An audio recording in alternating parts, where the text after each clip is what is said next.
most of the things that are mass manufactured, most of the things that are, if you like, technologically driven, have become better and cheaper. We should have gained from this, but I would argue that property price increases have soaked up most of the gains. So all the good work being done by, commercial companies in providing the populace with better goods at a lower price hasn't really created disposable income, additional disposable income as it should, because every time your toothpaste gets cheaper, your house gets commensurately more expensive. But the sort of food and art scene, I'd rather wander around Brighton for the day than wander around London, really. Yeah, it's definitely become the thing. I mean, I was going to say to you, do you miss living in London at all? Interesting. No, in fact, I mean, it was having twins that drove us to leave. And had we had one child at a time, I think we would have stuck it out in London for child number one. And not many people move out without having kids or getting married or something of the kind. Actually, to be honest, once I'd moved, I wished I'd done it sooner, I think. Because, it's a very interesting question, because obviously at the beginning of your work, London offers you kind of career opportunities, job opportunities that you don't have in a smaller place. I'm not sure I'd want to commute 5 days a week.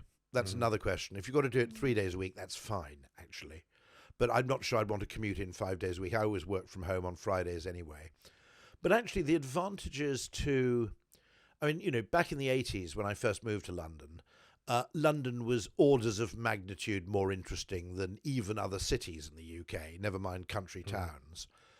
And, I can remember going back to see my father in Wales, and I was kind of, you're kind of pretty desperate to get back to places which had sort of food delivery and exciting ethnic cuisines and so on.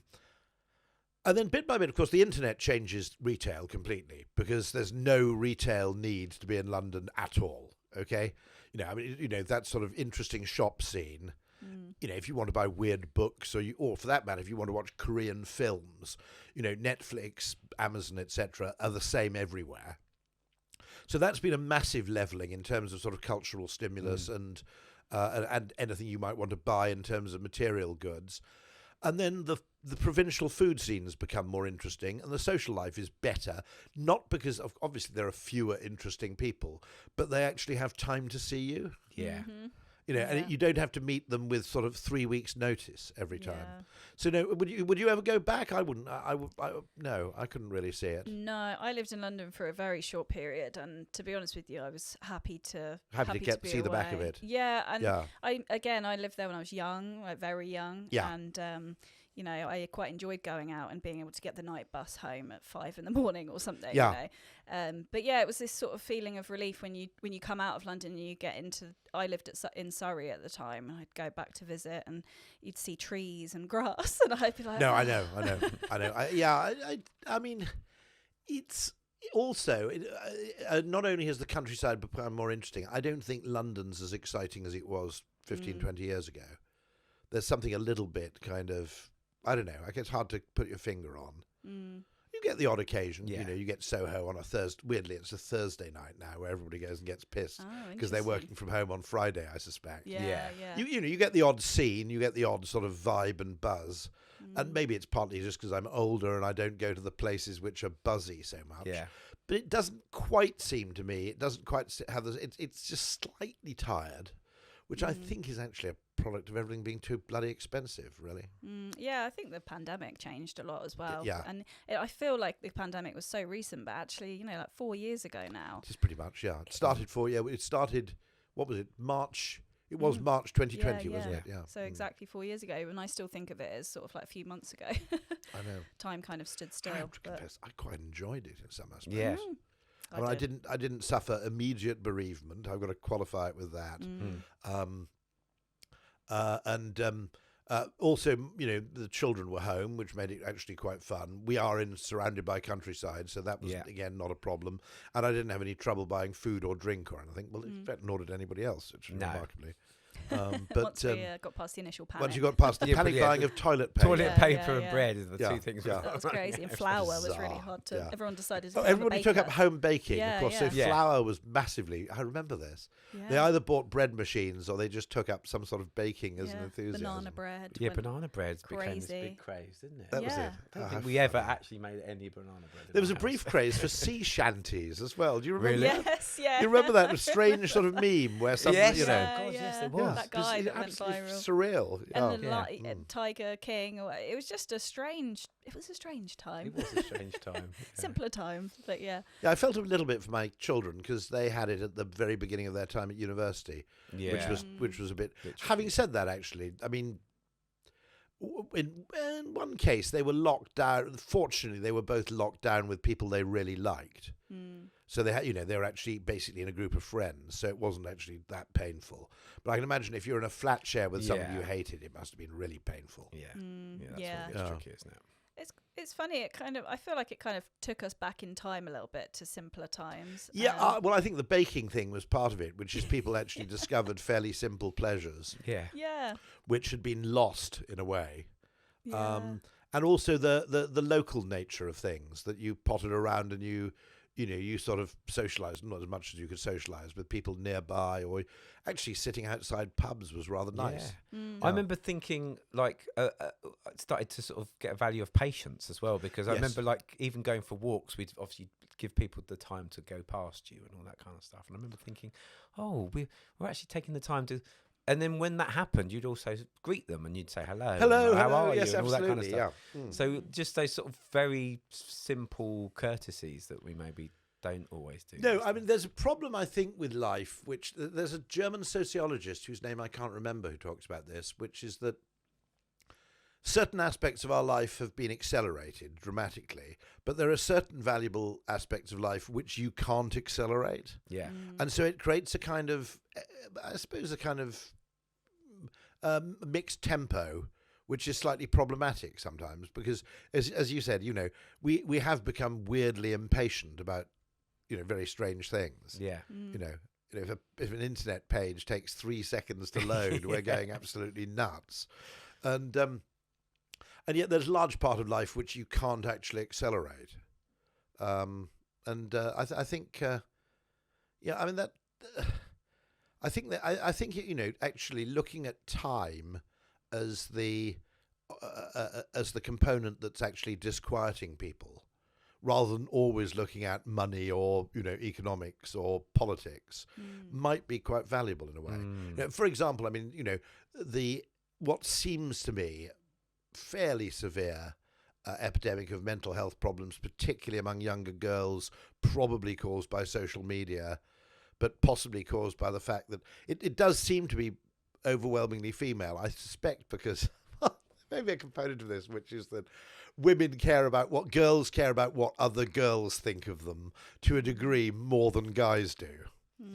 And so if you're constantly effectively under scrutiny, and as someone else said, you're also exposed to the edited highlights of everybody else's life while you're living life backstage and amongst sort of discarded scenery and so forth, because that's what real life is really like. I think, I mean, the last evidence I saw on this was that the internet had made people happier. Not by much, because nothing makes people that much happier. The internet has made people happier, but mobile phones actually negative. It's probably actually made people, or smartphones being precise about it, smartphones have probably had a negative effect. Is that because we're sort of constantly being notified about things? Yes, I think that's true. I mean, we simply haven't evolved for this level of, of information. I think that's probably very fair. And possibly this amount of interaction as well, because if we're sort of tribal creatures that are used to being in small villages or communities, you might say, and suddenly we have access to everybody in the world and all of their opinions. I know. And yeah. And also we were supposed to discuss politics over a pint in a pub, not with completely faceless strangers in 180 characters. Because what's interesting is that how in real life people with completely different political views actually commune with each other fairly happily. You know, a typical table in a typical British pub would contain a complete spectrum of political opinions and voting habits. And yet, for some reason, this is impossible to obtain online.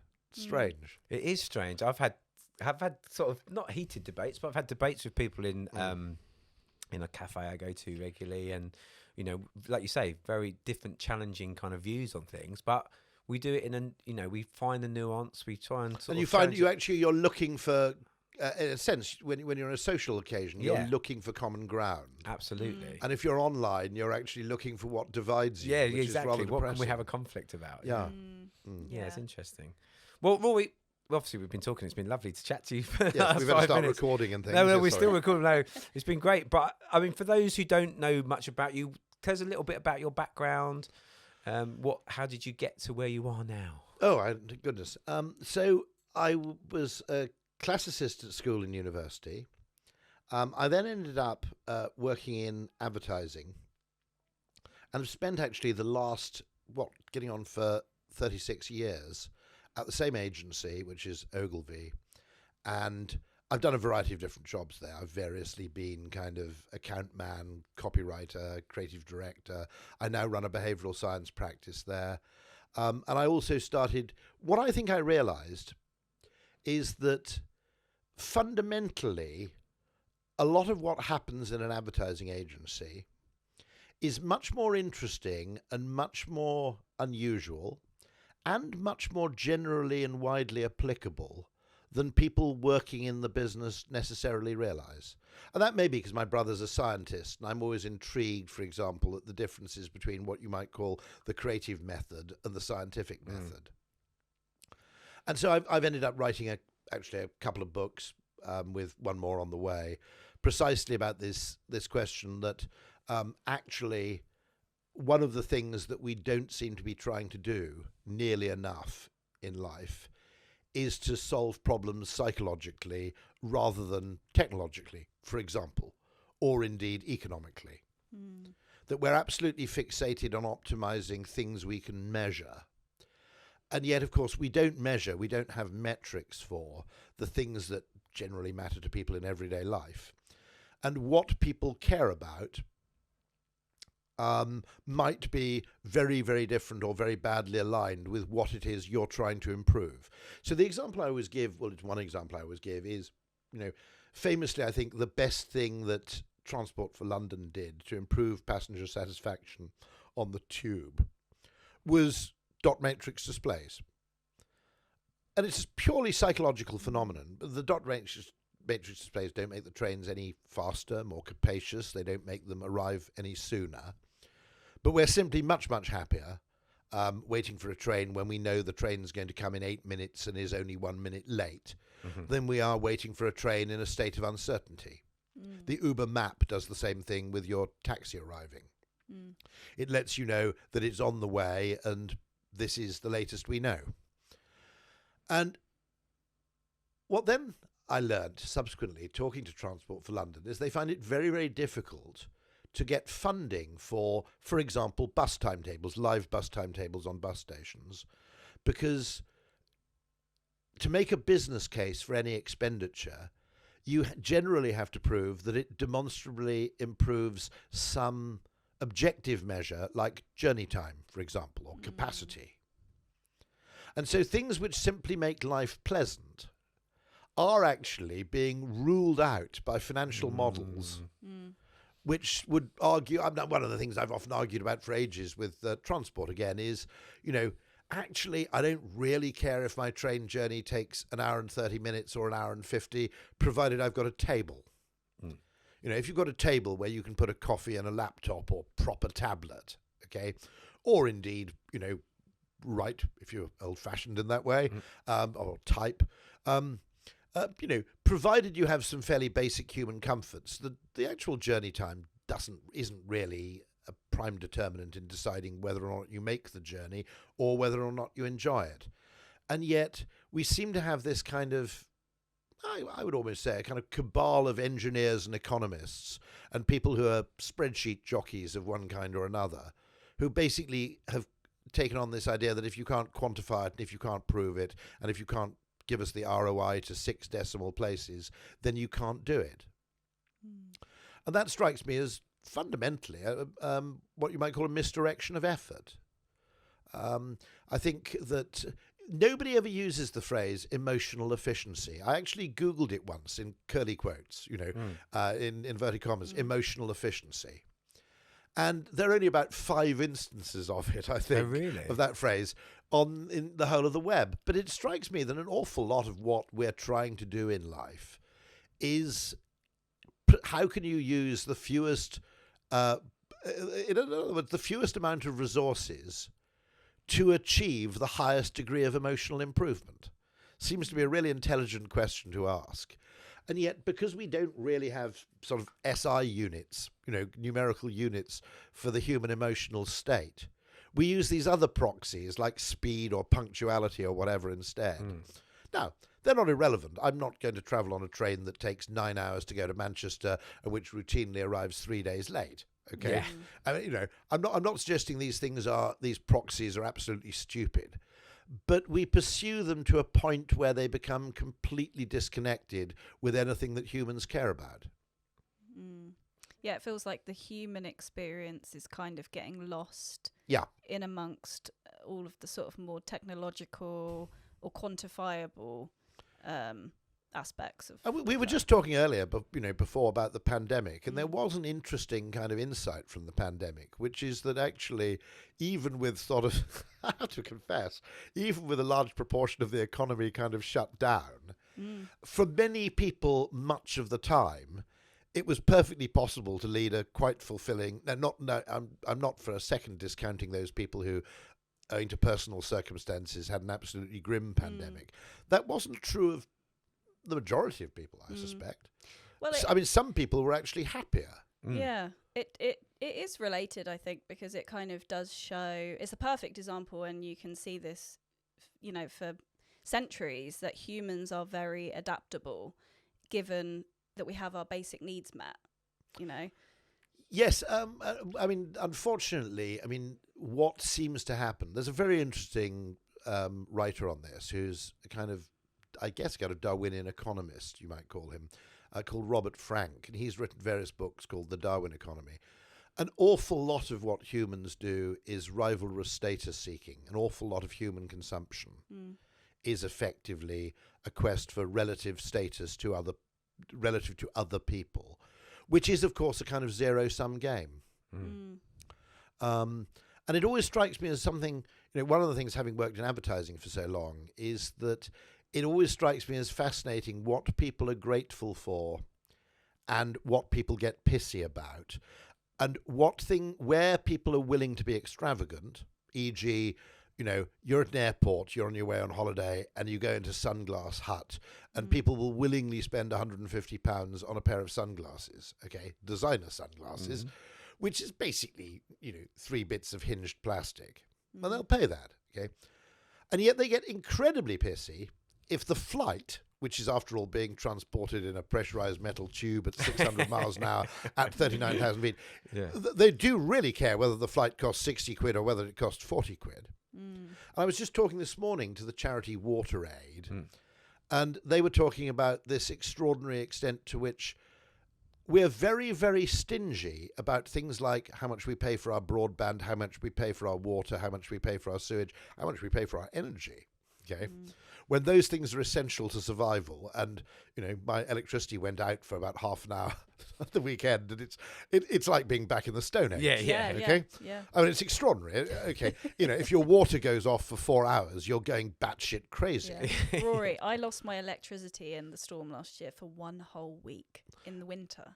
Because you're up on the ridge. I live in the woods. Of course. And it was hell. It's absolute hell. It makes you miserable. It's horrible. And yet people are incredibly, the same people who bought the sunglasses for £150. There's a wonderful cartoon which makes that point about the postal service. And it, for some reason, it's a very sweary cartoon. It probably does need the swearing to work. So let me get this straight. You're going to collect this letter from this box, and you're going to take it up to Glasgow, and you're going to then take it round to my friend's house and put it through the letterbox. And how much do you want for that? 75p. Fuck off. Yeah. Yeah. And you realise that we don't really... I mean, there are various very strange things about humans and their perception of value. One of which is that we don't really have any proper conception of value, in the sense that we should be quite happy, I would argue, in a rational world, for broadband companies or water companies to make a reasonable amount of money because they do something remarkable and life-changing, okay? But we regard practically every penny we pay those organisations as theft, okay? Because we grew up thinking of that stuff as infrastructure. We should be far more grumpy about buying luxury goods, but for whatever weird reason, it's L'Oreal because I'm worth it. Yeah. We regard those as self-affirming and wonderful value for money. Yeah. Someone actually told me something. Somebody who worked in one of the mail order companies who said, "You never regret your extravagances." And weirdly, it's kind of true, because I look at all the extravagant things I've done, and I think I've talked myself into believing they were worthwhile because they were expensive. Right. Okay? Yeah. And yet there are things like, the Postal Service, which are objectively miraculous. I once did, because I'm a bit of a nerd, I occasionally will get my council tax bill, and I looked at how much it cost to get my rubbish collected. I think it's about 45p a week. So these people turn up in a great big van, they take your rubbish and they dispose of it. And in exchange for that, they want 50p. Okay. And I also calculated, I looked at my water bill, and bear in mind I live on the second floor. And I think I worked out that if I didn't have piped water, I would have had to, over the previous quarter, or it might be 6 months, water bills are a bit weird, aren't they? Over the previous 6 months, I would have had to have carried several tons of water uphill, up 2 flights of stairs. Okay, that's not even including the component which is sewerage. And so that humans are very, very strange about what they value, and to a point of bizarre ingratitude in some respects, I think, in the modern world. What's also interesting is we don't get any pleasure out of what economists call the consumer surplus. Now, the consumer surplus is technically the difference between what you had to pay for something and what you would have been willing to pay for it. Okay.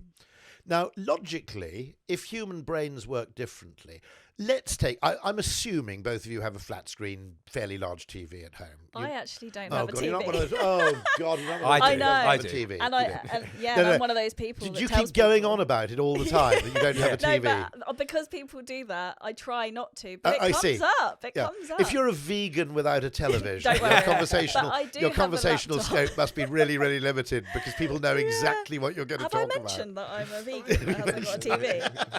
But I do have a laptop that I watch stuff on. I'm not a complete exactly. weirdo. But okay, well, you could take the example of the laptop, or, for example, your large TV at home. What would you be willing to pay for that if there were no alternative? In other words, you'd probably pay £2,000 for a really big TV. I mean, if you were Louis XIV, you would have given half of Gascony for a large screen TV. Yeah. Okay,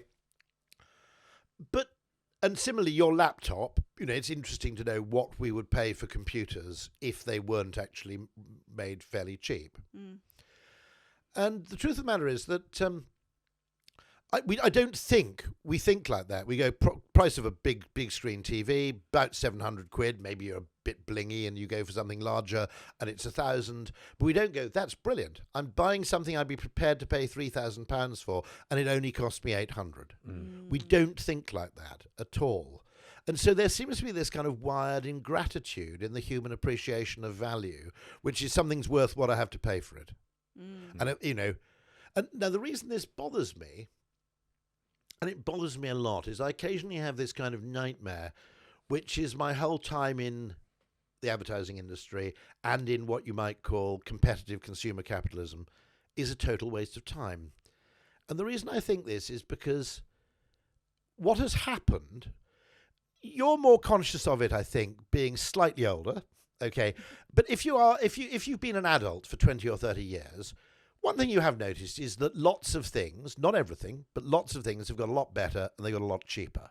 Okay, I'm 58, so when I went to get my school uniform when I was a kid in 1977, okay, that I think my parents would have spent something like £200 on my school uniform, which is pretty much what you pay now. Okay, it was serious money. That was a holiday. Okay, that was big money. Shoes, fashion. Okay, if you want to, I'm not recommending you go to Shein or Temu or whatever, but you can dress yourself to a level which is indistinguishable from someone, who's relatively rich for almost nothing. Okay? Most of the things that are mass manufactured, most of the things that are, if you like, technologically driven, have become better and cheaper. We should have gained from this, but I would argue that property price increases have soaked up most of the gains. So all the good work being done by, commercial companies in providing the populace with better goods at a lower price hasn't really created disposable income, additional disposable income as it should, because every time your toothpaste gets cheaper, your house gets commensurately more expensive. And that I think that the property market in the UK, combined with easy money, combined with fractional banking, combined with quantitative easing, has just become a massive sump where all potential disposable income beyond a certain point just gets sucked into this. And it's led to what is effectively a massive redistribution of wealth effectively towards the asset rich, away from the asset poor, towards the old, away from the young, arguably towards the south of England and the southeast, away from the north. But it's an absolutely grotesque, effectively, and it's also soaked up a huge amount of potential wealth in completely inert forms of investment. So one of the things I was noticing, I keep coming across people, my parents' generation, effectively, and I keep coming across these people who live in a house worth, £1.5 million. Maybe there's two of them. In one case, there was one person living alone in a 4-bedroom house in Sevenoaks. I obviously won't name them. The house was worth, £1.25 million. And they were kind of worried about the price of a lemon. Okay. Now, this isn't that uncommon. It suddenly occurred to me there's probably £1 trillion of real estate wealth in the UK. That is £1,000 billion that's effectively being lived in and sat on by what are really the residential equivalent of bed blockers. But these are people who are worth £1.5 million on paper, but they're agonising. I mean, literally, okay, in the case of the person in the £1.5 million house, I hope this isn't revealing anybody's identity.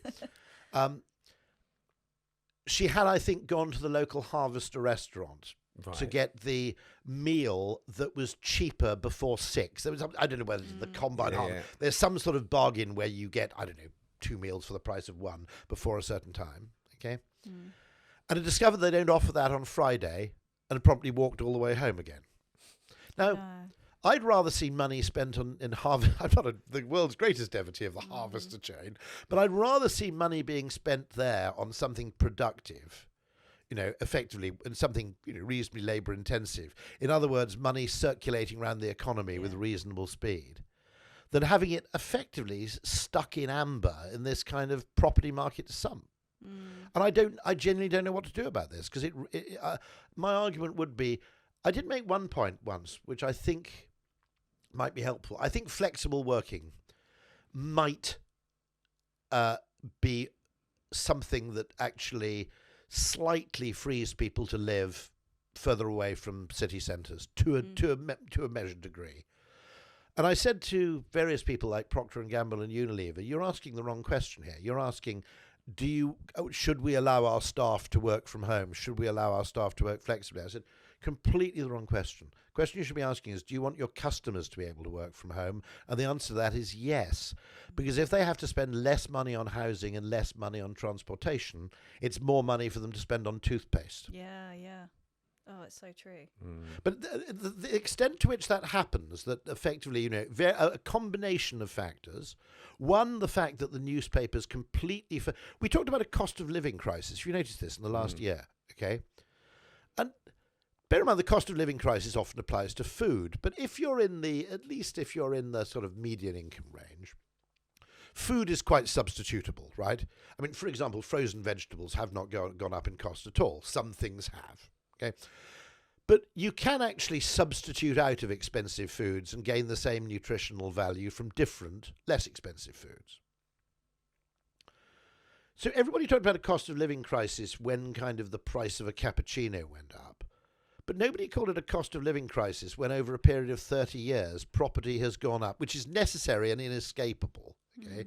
The cost of residential housing, whether rented or bought, has gone up by a factor of 25. Weirdly, for decades on television, any rise in house prices was presented as a good news story. It was like good news for homeowners, they said. Now, nobody says great news for people with a full fridge. The price of food has gone up.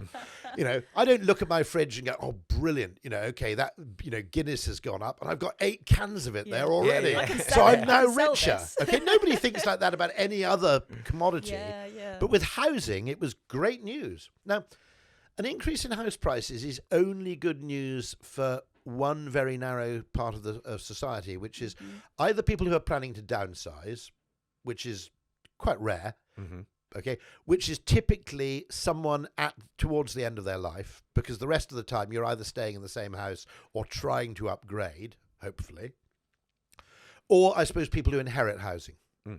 Now, in economic models, it appears as an increase in wealth.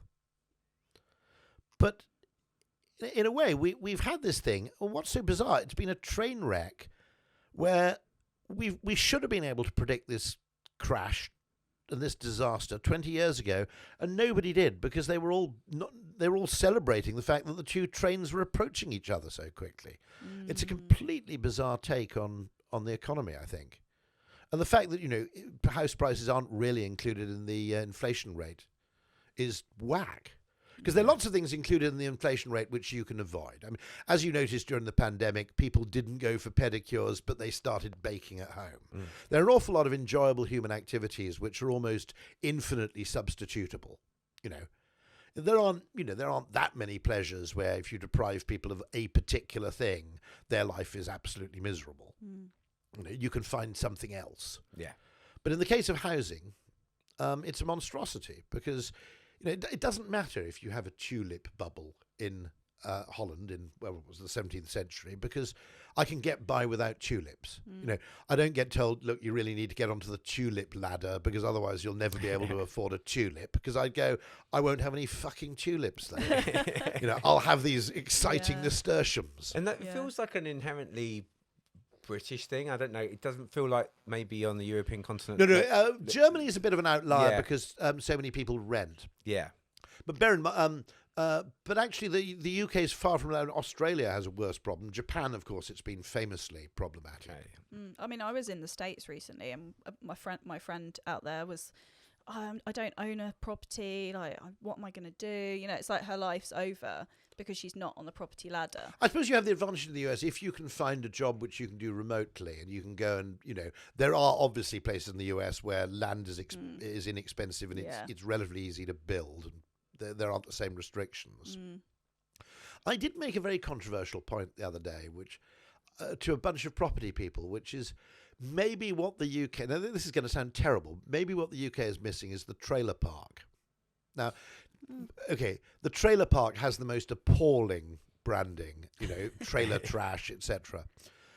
But there are trailer parks which are actually deeply pleasant communities, which are actually highly functional. Okay, the only point I'm making about the trailer park, there is funnily enough, a trailer park in Malibu, in California, where I think the trailers go for about $1 million each because it's close to a beach. So there's nothing inherent about living in a. You don't need planning permission, you see, because it's on wheels. That's the beauty of the thing.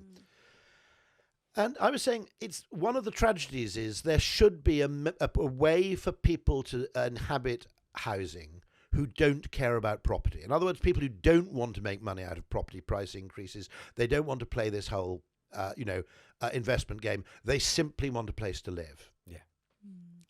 And it did occur to me that, okay, I might as well mention this. I'm quite a fan. There was a 19th century politician and economist in the United States called Henry George. And he gave rise to a movement called Georgism. And his argument was, it's a very interesting take on politics, because it's effectively capitalism in everything that involves work, risk, ingenuity, activity, but socialism with respect to land. And he believed that the only tax should be a single land value tax on the unimproved value of land. Now, that means that if you buy a house, okay, the actual value of the land as it stands is what you're taxed on. If you then build an extension, or you turn it into a cafe, or you build, an exciting new business on that land, the gains from that are yours to keep. But income for rent, for example, simple landowners who just owned a place and rented it out will be taxed very heavily on that. And interestingly, it's a very odd thing, because it has elements of left and right-wing politics. It had followers as diverse as, for example, Winston Churchill and Milton Friedman, I think Richard Nixon on the right. It also had some eccentric followers. The brilliant fashion designer who was briefly married to Malcolm McLaren, died fairly recently. Oh, Vivienne Westwood. Vivienne Westwood was a Georgist. Okay, it's never really gained much traction. But the idea is that it makes a distinction between economic activity which is fundamentally extractive and economic activity which is creative. And I think what's gone wrong with our economy is we don't, in our tax system, or indeed in what we measure, distinguish between what is really just wealth extraction. I'm not being totally harsh on buy-to-let landlords. In many cases, they've renovated the property. They might have discovered the property. They also, in some ways, provide. But if all you're doing is owning something, and effective, so the point George would make is that whenever anybody discovers any form of economic activity which depends for its performance on its location, the cafe down the road. I don't know if you've been to the cafe down the road. It's a pretty good cafe. I had a very good pistachio bun. Nice. Okay. As that cafe becomes more and more successful, the gains will increasingly accrue not to the person doing the work in the cafe, but to the landlord of the cafe, and indeed to the local authority charging rates on the cafe. And so George's insight, in fact, Adam Smith argued that there were three necessary components to wealth creation, which was capital, labour, land. And what happened subsequent to Adam Smith was that economists found it too complicated to do the maths with three things. So they treated land and capital as though they were the same thing. Mm-hmm.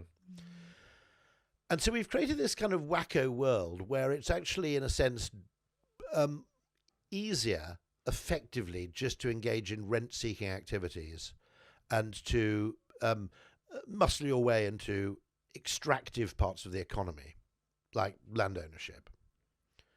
It's easier, in a sense, to do that than to actually create something new, or to perform a useful service, or to deliver a useful item of goods. And it is, in a sense, I think Henry George, if he were alive today, would have certain followers, in the sense that if you look at cities, okay, now, when I pay my younger staff, who aren't on the housing ladder, may never be, for all I know, okay? I hope so, but who knows?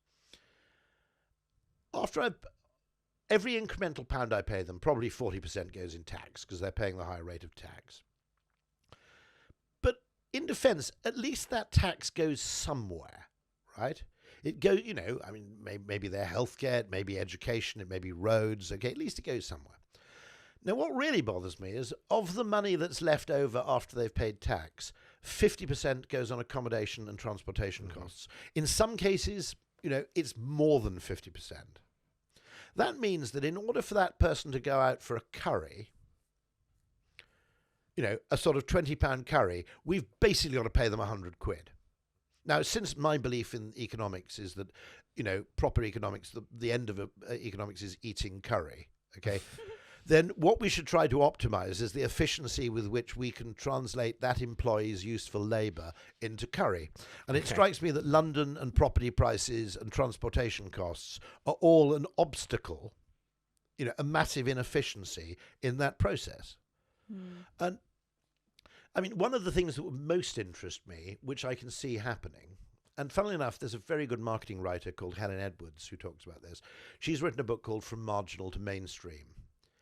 And she believes, quite rightly, I think, that the way to look for the place to look for trends is on the edges. It's on the fringes of things. Don't look for trends in the middle of a place. Look for trends, look for outliers that have the potential to grow beyond. And she lays down certain conditions which she thinks have to be met before what you might call a once extraneous trend, eccentric trend becomes mainstream.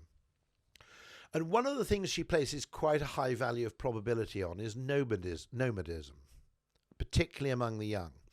Now, I was out in Fuerteventura in February, and it was interesting how many people seemed to be combining what you might call remote work with surfing and kite surfing. But a certain proportion of people, it was remarkable whenever you went to a coastal town how many of these kind of remote workplaces existed. You could take it even further, which is that the technology for electric cars, when applied to motorhomes, might be extraordinary. So if you imagine you're in some sort of Winnebago thing and you've got 300 kilowatt hour battery underneath you, you've got big solar panels on the roof, you've got Elon's thing, Starlink, connecting you to the internet and effectively to the phone system. Okay. Actually, the way to actually escape the depredations of the landlord, it's my trailer park thing, only on the move, might actually be to go, effectively you say, right, okay, rather than spending, 500,000 on a shitty flat, I'll spend 200,000 on an amazing motorhome. Yeah, well, that is a thing at the moment, isn't it? All over social media, it's all about van life. And tiny house. Yeah, now, yeah. This goes back, by the way. It's really interesting because it goes back hundreds of years. The reason you have an Irish traveller community is that in the UK still is that certain people who moved to the UK couldn't afford a place to live, so effectively borrowed from the Roma, and they borrowed the mobile culture of the Roma and effectively lived on wheels because it was affordable. If you go to the Caribbean, you see these things called chattel houses. And they're little two-room houses, which are the distinguishing feature is they're portable. And the reason for that is that when slavery was abolished in, I guess, around 1830 something in the Caribbean, a lot of these people were now paid a wage where they had been slaves, but the landlord said, unfortunately, I'm now going to charge you rent not unadjacent to the salary I'm paying you for your living on my land, on my plantation. At which point these people constructed these ingenious little houses, which were portable, and they could simply say, well, your next door neighbour is actually offering me a quarter of that rent to live on his plantation, and I can come and work and still walk to work.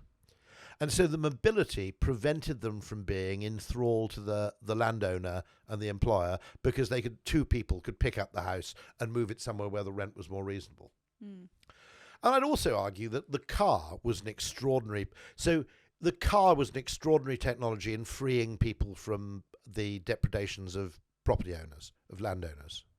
Because one of the problems I have with mass transit is it tends to be centripetal. It concentrates people in, hubs. The centre of a city. It's very, very easy to get to the middle of London by train. Trying to make a journey around the outskirts of London by train, different matter, okay? And it automatically concentrates people, where, again, once you concentrate people, the gain goes to the person who owns the land, not the person who does the work. I think it is just. I think it is. I'm not suggesting. I don't go as far as extreme Georgists who demand that there is only one tax. There are huge advantages to Georgism, which is, of course, if you tax landowners in the UK, the argument is, oh well, if we tax these foreign, non-doms, they'll just leave and go somewhere else. Yeah, that's true, but they can't move their assets. Okay, if you tax a house, that house isn't going anywhere. And so there are increasing arguments, I think, for this kind of thing. And incidentally, the fact that it would probably encourage empty nesters to get the fuck out. Yeah. And no, that's electoral suicide, okay, attacking empty nesters for occupying too much space. I get that old people vote. In Denmark, they have a very interesting thing where there's a kind of tax on a house. And after you retire, you can either continue to pay the tax or you can roll it up into an inheritance tax. So if you want to stay in your house, you effectively roll up this tax, and then when you both die, effectively it's levied as a payment on the inheritance. There are solutions to this, but the extent to which I think we have really an economy which is overwhelmingly extractive now. If you look at where most of the money is going, it's going into not the creation of new goods and services. It's going into effectively owning the means by which they're, distributed. I find that disturbing. Because, as I said, I occasionally wake up in the night and think, did I waste my entire time? Because any possible improvement you made, by producing better goods at lower prices is now actually mopped up. It simply gets translated into higher housing costs. Yeah. Yeah, it's a sorry sort of state of affairs, as it were. It's hard to feel sort of kind of positive sometimes about it, but I suppose we have to try at least. I wanted to ask you a bit about sort of changing the subject slightly, but about psychologic. Yes, something you've talked about before in the past, and with regards to the context of marketing, I was wondering if you could explain what psychologic is, and Well, there's a difference between logical and psychological, and one of the things that makes life difficult for marketers and people in advertising is quite often you do something which seems fundamentally illogical. And the truth of the matter is that the way we actually feel and act isn't particularly well connected to the way we think. That someone once beautifully said of humans that we're not really a rational species, we're a post-rationalizing species. That we do things instinctively and then we kind of reverse engineer a plausible narrative for why we did it. Okay. I mean, I had an absolutely classic example of that. I was standing on the street looking in the wrong direction. Don't ask why. And a bus approached and I jumped back on the curb and avoided being hit by whatever the bus was. And the way I describe that is I heard the bus and therefore jumped back on the curb. I think I actually jumped before I heard the bus. Do you see what I mean? There's a kind actually there are parts of the brain that process information in order to gain a speed advantage, which bypass cognition and effectively go straight from perception to action. And that's why you get the phenomenon of blind sight. There are certain people with certain brain lesions who can't actually see anything. They can't read a book. They couldn't see you. They couldn't say what color your hair was or anything like that. But what they can do is they can actually navigate. They can walk down a corridor and avoid obstacles. Or they can, in some cases, put their hand up if someone throws a ball at them, possibly even catch it. I'm not sure. So in many cases, actually, we as humans like that, we make an instinctive decision and then we effectively reverse engineer the reasons afterwards. And the argument is, very interesting book by two, Dan Sperber and somebody else, is that they argue that humans evolved rationality and reason effectively in order to win and dissect arguments. We evolved this function not to build rocket ships. We evolved it because we're a social species and we needed to be able to argue and discuss and evaluate other people's arguments. But that rationality arose not for decision-making purposes, but for what you might call argumentation purposes. It's called the argumentative hypothesis, I think. And so what often happens, and why advertising people often, appear unbelievably annoying to people who are much more rationalistic, is that quite often the decisions we make they involve a whole lot of second order and social intelligence, heuristic intelligence, instinctive intelligence, which doesn't really feature. It involves parts of the brain that aren't really connected to the parts of the brain that do the talking. Now, I'll give you an example. When you decide whether or not to go into a cafe, your brain will be making a whole load of assumptions about how expensive it is, how good the food is, from extraordinary things like the typography on the sign, the nature of the furniture, whether there are chairs outside, whether they've cleared away the stuff on the table or whether the table's still covered with dirty coffee cups. You'll be evaluating a whole load of information, which is, it's not really numerical information, but you'll somehow fuse all that into a decision of shall I or shall I not have a cup of coffee. And a lot of this stuff goes on below the level of consciousness. It's in parts of the brain which are, beautifully put, opaque to introspection. And yet, if you want people to do things, you have to talk to those parts of the brain that don't themselves talk to you. And I occasionally call that talking to the elephant, using a model which goes back quite a long way, often popularized by Jonathan Haidt, which is that the best model of the human brain is that, the conscious part of the brain is a rider on the elephant. And the conscious brain is not entirely without influence. It can nudge the elephant in one direction, or it can discourage the elephant from doing something else. But two things apply here. One, the elephant doesn't talk, the rider does. The rider is completely deluded in terms of the rider believes it's controlling the elephant. But ultimately, the rider cannot get the elephant to do anything it does not want to do. If you're riding an elephant, the best, what do they call it? Mahout, is it? The best elephant rider in the world couldn't make an elephant, walk off a cliff or do something it fundamentally didn't want to do. And understanding psychologic is really a different kind of logic, which you have to understand and appeal to if you actually want people to do things differently, fundamentally. An example, I'll give a very simple example of this, of where psychologic differs from logic, okay? Let's imagine you go into a shop and there are two coffee makers for sale. And one of them appears to be better than the other. It's got higher levels of functionality. It's got, added features. It's got a better frothing nozzle or whatever it may be, okay? And the one that's better is also cheaper than the other one. Now, to an economist, according to economic logic, that's the easiest. That's a no-brainer, total slam dunk. Higher utility, lower price. Why would you ever do anything else? This is the easiest decision imaginable. Psychologic asks a slightly different second-order question, which is, hold on, that's a bit odd, because if that were a better coffee machine, they'd charge more for it, wouldn't they? Mm. So I'm not feeling very... Now, what you'd probably do is not buy either of them because you weren't comfortable with the decision. So there's an interesting problem, for example. If you produce a better product and you're able to produce it at a lower price, you should probably charge more for it, simply because if you make something better and cheaper than a competitor, it confuses people. They're not comfortable because it doesn't meet their criteria of social logic, which is surely someone making a better product would charge a premium for that. And I guess that goes back to what we talked about at the beginning of the show, which is perceived value.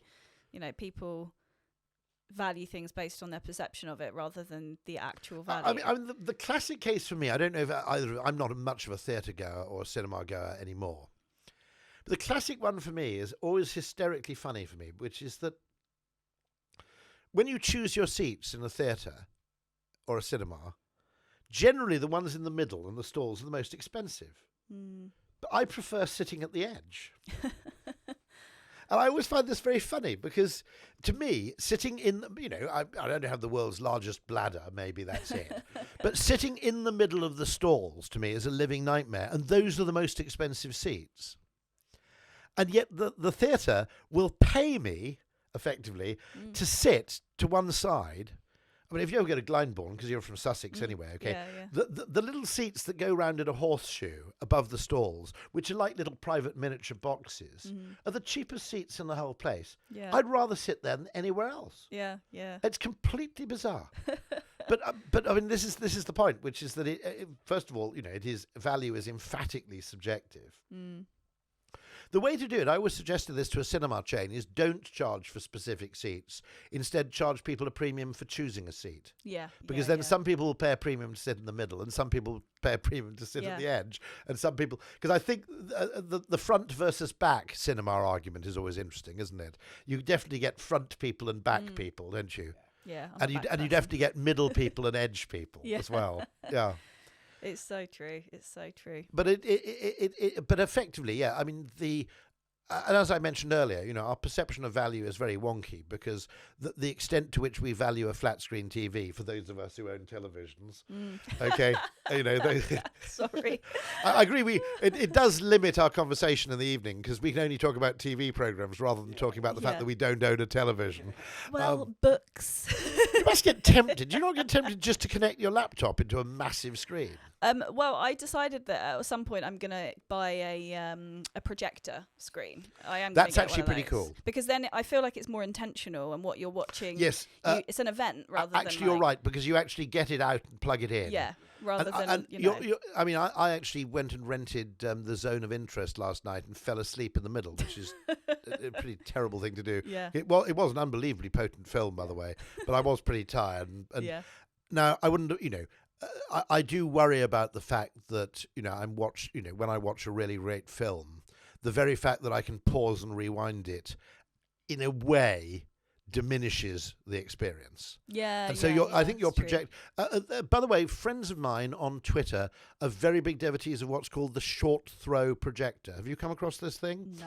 So, okay, with a short throw projector, you can effectively put it up against a wall. And it by using very clever computer wizardry, it basically projects a massive screen on the wall so you don't have to have a thing in your ceiling that's the size of a kind of, I mean, I guess you'd still need to have a screen to pull down. Yeah, you could, or you could just have a really nice white wall, because I think... Or a bed sheet or something. Yeah, that's great. I hope that they start making projectors that are really small as well and portable. Because the one I've seen, my friend's got one that's one of these ones you can put right up against the wall and it'll project upwards. But I agree with you. I had friends who grew up in kind of apartheid era South Africa, when of course television was banned until I think the 1980s, wasn't it? I think the apartheid regime, for weird reasons, banned TV. And so it was utterly bizarre, because this was like the 1980s, and yet every sort of wealthy family had a kind of 35mm thing, and they'd get films in, on great big reels, and invite all their friends round. Right. It's like Now, it's a form of in a way, entertainment. I remember listening to this, and first of all laughing my head off, because it sounded so utterly ridiculous. They get something like a Bond film, and they'd invite all their friends round and project it on the wall. And half of me was thinking this was absolutely ridiculous, and half of me was thinking, actually, we have lost something as well. The fact that actually we have all this content on demand. In a sense, it's that question of, what we value, and things that are abundant, we inherently value less. Yeah.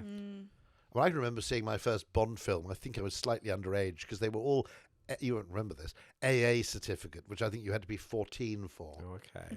It was before you had PG. I think. Yeah. What I can never remember what you had. You had U, which was everybody. U, PG, and then obviously 12 came in around the That's 90s, didn't it? And then and then they had X, which was 18. Yeah. And but this question of how we value things, and how actually we can, in a way, we can make ourselves wealthier by valuing better what we already have. Is really quite important, I think, because, you look at quite a lot of religions have some fairly smart psychology built into them, not least because they've been around for a long time. And things like saying grace before a meal, or photographing it, which is the modern equivalent, but actually having a moment of appreciation for a meal is probably a good thing psychologically. It probably does actually contribute to the value you attach to the thing. And I'm very interested in things. I mean, funnily enough, I liked Fuerteventura a lot. And next year, I've just rented a tiny house for 2 weeks. Oh, amazing. And the tiny house is an ingenious thing, because it rebrands what is effectively extremely inexpensive accommodation. Okay, but it rebrands it as being cool. And, it's what you might call the Shoreditchification. That you can take something that's shitty and you can make it cool. I'm 58 and I can't quite get my head around. Do you have the same thing? When I go to Shoreditch, I always have this complete schizoid reaction, which is half of me is going, what an extraordinarily vibrant and exciting place. Look at the amazing range of artisan coffee houses. And the other half of me is going, couldn't they just clean up that fucking graffiti? This place, come on, tidy this fucking place up. Have some fucking pride. Yeah. It just goes to show, though, that if you can do that on a micro scale, you can do it in anything. In your own world. Yeah. And if each person does that, it's like, actually, I'm going to decide that this is cool. It's like, I'm going to decide that this is vegan leather is the wonderful thing, which we used to call plastic seats. Exactly. But no, the Tesla doesn't have plastic seats. They're vegan leather, right? Yeah. And so vegan leather is almost saying it's better than leather. Okay. Right. Yeah. And so, those premium brands like Walford sell vegan leather leggings, you see. Okay, they're 200 and something quid. Yeah. But they're almost more desirable than leather leggings because they're vegan. Yeah. Yeah. And so that's a very, very interesting. It's a very, very interesting instance where generally we value things not for what they are, but for what they mean. And meaning is much more malleable than actual essence. The actual fundamentals of something may be very hard to change or to improve. But changing what something means is comparatively easy.